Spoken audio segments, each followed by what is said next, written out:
Festival uličnih zabavljača Troto Art sa veselim kostimima i zanimljivim umjetničkim nastupima donio je pravu magiju na ulice Banja Luke. Zabava na otvorenom privukla je više od 500 izvođača iz cijelog svijeta koji će predstavljati svoje muzičke i scenske vještine. Svake godine raste i broj posjetitelja. Šarenilo boja, kostima i izvođača u centru Banja Luke. Žive statue, cirkuske predstave i muzički nastupi zajedno stvaraju jedinstvenu festivalsku čaroliju kojoj se najviše raduju najmlađi. Manifestacija Troto Art već 5. godinu pruža pravu magiju sugrađanima i posjetiocima sa puno osmijeha. Meni je bilo predivno, zaista. Bilo je lijepo biti toliko umjetničkih duša po cesti. Naša Banja Luka najljepša. Sviđa mi se kako izgleda, ali nisam imala priliku da odem jučer, možda večeras odem. Troto Art, poručuju organizatori, donosi duh Mediterana u Banja Luku, a ove godine okupio je više od 500 izvođača, od Balkana preko Španije sve do Argentine.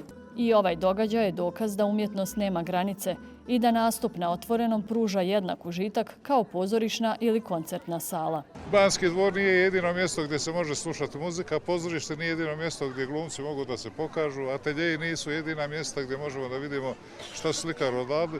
Sve su to ulice Banja Luke koje su opet sve zajedno i jedno veliko pozorište, jedan veliki atelje i jedna velika pozorišna scena.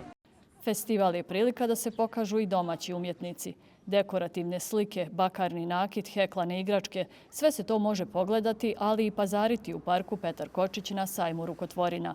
Talentovani kreativci svoje znanje nesebično dijele i na radionicama za djecu i odrasle.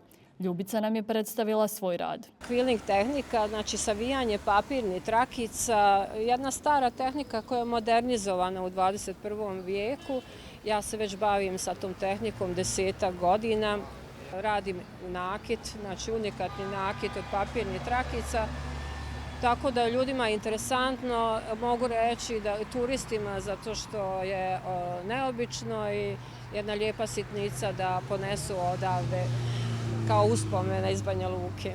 Atraktivan program i posebna energija na ulicama prate festival od samog otvaranja. Ovogodišnji Troto Art traje do 21. juna, do kada će centar Banja Luke biti ispunjen muzikom, plesom i brojnim drugim sadržajima za sve generacije.